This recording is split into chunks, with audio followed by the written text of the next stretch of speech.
Today, we're going to be doing a cad delete and a single axle replacement in the Dana 30, which is in the front of our 1990 Jeep Wrangler.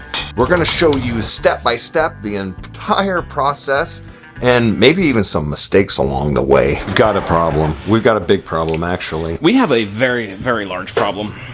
Hopefully not. We've already got the brakes stripped off of our front axle, so our next step is to pull the cotter pins, get the axle nuts out, and then we can get the hubs off. We're getting our DIY Jeep ready for the Matt's Off-Road Games up in southern Utah. We're not participating, but we want to take our Jeep. We're going to jam our pry bar into that U-joint, and we've got a 36mm to take the axle nut off. On the back of the hub, there's 3 bolts that hold it to the spindle, and they're 13mm, so we're going to take those out, and this whole hub assembly will come right off.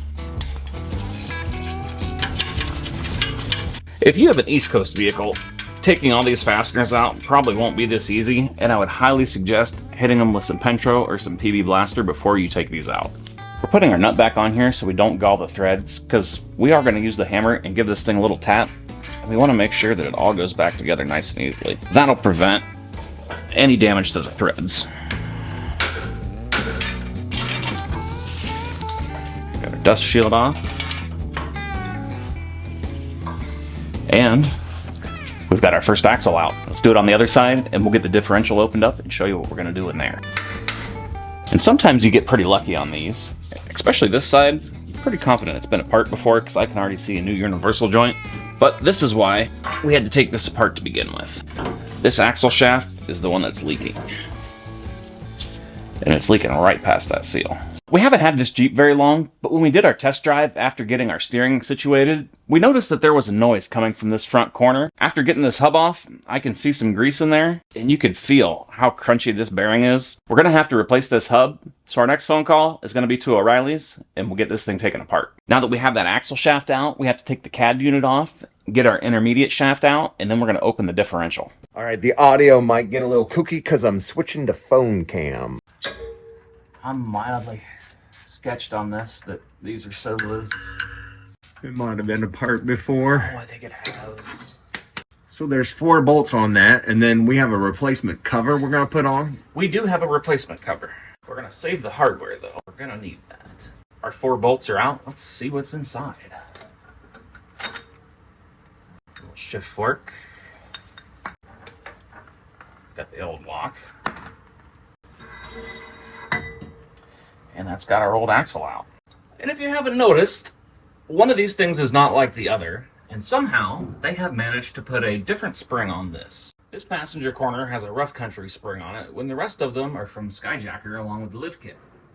We suspect this thing has been in some kind of an accident, and how they managed to put the wrong spring on here, I don't know. We got new U-bolts because the axle is also not located correctly, so hopefully that fixed a lot of our steering issues. That gasket's pretty compressed, and that came off pretty easily, so somebody's definitely been in here. We don't need this shield anymore, considering we're not putting the CAD unit back in. Alright, that's off. On the diff cover for this Dana 30, there's 10 half-inch bolts, so we're going to zip those out, and then take that cover off. Axle tag. Curious to scrape that off there, though, and see what our actual gear ratio is. Kind of impressed that they bothered to put this back. We'll make sure we do the same. We're ready to make a pretty good mess. Hopefully we don't. We're going to tap the side of the differential cover and knock it loose and get all the fluid out. Oh, yeah. Now we're going to remove the carrier from this differential, and it takes 4 5/8 bolts to hold those caps in. It's preferable to mark these, so if you have a punch, you can mark the direction and the orientation on these, but we're just going to work organized and make sure we keep them laid out nice and neat.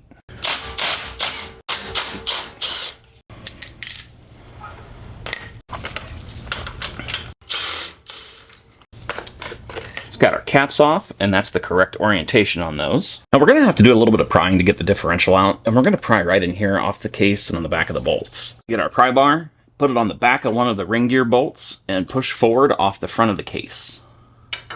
And make sure you don't drop it. Oh, there it goes. And also make sure you don't lose your bearing braces.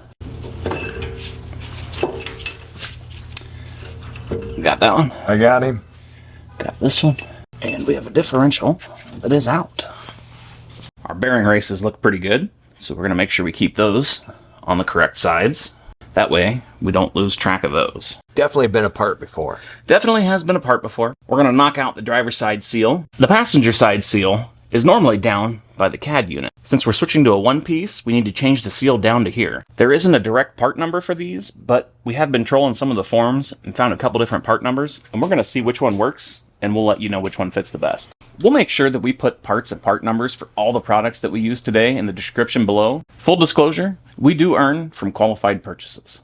We're going to give this front unit some love at some point. We'll put new bearings in it, and maybe a locker, because it's just an open differential right now. We're going to put some kind of locker in the back and some kind of locker in the front. We're not sure what we're going to do yet, especially in the front. Maybe a lunchbox locker? I don't know. Leave us a comment below and let us know what kind of locker you run in the front of your Jeep. Now that we're going to put a new axle seal in the driver's side tube, we've got to knock that one out.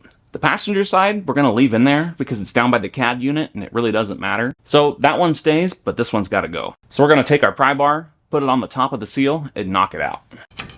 Make sure it catches in there. And I like putting it on the top of the seal. That way, in case you do mar something and it wants to leak, at least it's on the top. Old one's out. Just a little greasy. Make sure everybody's nice and happy. We're going to do the same thing on the other side. Okie dokie. I know there's a million different ways to do this on the internet. We put a little bit of grease on the axle seals, but whatever you do, don't put it in the differential. They have a specialized seal installer for the Dana 30 and the Dana 44. These things are pretty cheap on Amazon, and instead of using a board and trying to hammer one of these in, we figured this was cheap insurance. So we're going to give this a try today. Alright, we're going to hold that seal in place. Take up the tension with our seal installer nut. I don't know how you would do this with a hammer and keep it all straight. So I'm pretty excited about having this tool today. The seal installer on this works by tightening the jam nut, and it just spreads it out and pushes it right into the axle tube. I think that's seated in there pretty flush, so we're going to take this tool out and see how well that really seated it in there. Just judging by how tight of a fit that was on that bigger seal, I have no idea how you get this in correctly using a hammer and a board. I'm really glad we picked this up. Oh, that looks perfect. Yeah, that went in there nice. Now, let's get the driver's side seal in. I'm going to put my new seal in place and then get this installer set up behind it. To set this up, this side's going to go against the passenger side axle tube, and this end is going to drive the driver's side seal into the tube. That's got that secured up there nice and tight. Now we're going to start cranking on that to push the seal into the tube. Alright, I've got that tightened down as tight as I can get it. Let's take it out and see how nicely I put the seal in. Oh yeah, it's got that seal nice and flat against that groove. There's our passenger side seal. Let's come over here. And our driver's side seal does fit a little further in the tube, but that's okay. There's a flange in there that it has to seat down on. The passenger side one, since it's that CAD delete, doesn't have that. So we just made sure it was nice and flush. All right, we got our little zippy. Let's clean up the gasket surface. We've got our races setting back on the bearings for the differential. Now we get to shove this big old thing back up in here.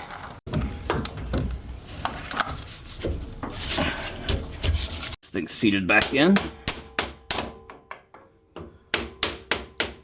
All right, we've got that differential seated in there enough that our caps are going to tighten it the rest of the way down. So let's get our caps put back on and make sure they're in their correct orientation. Bearing caps are on. That's got those tightened down. We should probably look up a torque spec for this while we're at it too. We also noticed that when we're in here, this leaf spring U-bolt has a really good bend on it. More evidence of an accident. Yeah, definitely more evidence of an accident. But we've got all new U-bolts, and that's coming up next. The torque spec on our caps for the differential are 45 foot-pounds. Let's torque those down. Always click it twice to make it nice. Well, that's pretty clean. We've got our surfaces cleaned up. We've got our CAD delete plate and our gasket, and some Right Stuff gasket maker. We're going to put our gasket maker on there, let it set up, and then tighten all the bolts down. What are 3 tips for gasket making? Number 1, use the correct gasket. We're going to use the Right Stuff because it's the right stuff, and it forms a great seal. Number 2, let it set for a few minutes before you tighten all the bolts down. And number 3, and perhaps the most important, don't get it on you. Nice big old juicy bead. Okay. All right, we've got this all prepped up. It's time to go back on. We're going to snug down the differential cover bolts, let that gasket set up, and then we'll do a final tighten after that gasket sets. Our CAD delete kit came with a gasket because the bolts are too long if you don't use the gasket. So we're going to use the gasket. CAD delete plate is on. We're going to tighten these bolts down. Our CAD delete on the axle is done. Before we get the hub put back on, we need to put in our new one-piece axle. We're going to try to do this nice and carefully to not mess up our new axle seal that we have in place. We have discovered a problem. We've got a problem. We've got a big problem, actually. We have a very, very large problem. We couldn't get our axle shaft in, and we wondered why it wouldn't fit in there. And as you can see with that axle stub, how offset it is. It's touching the front. This front axle is incredibly bent. More evidence of an accident. Yeah, definitely more evidence of an accident. To finish up the CAD delete, we need to eliminate the vacuum lines, and we've got this 4-wheel drive switch from a later model. That's going to turn on our 4-wheel drive light for us. But that's going to have to be in the next video. When we're finished with that video, we'll put a link to it right there. And now we got to go find a new Dana 30. We've got a road trip coming up to go get one, and hopefully the next one's not bent too. Thanks for watching.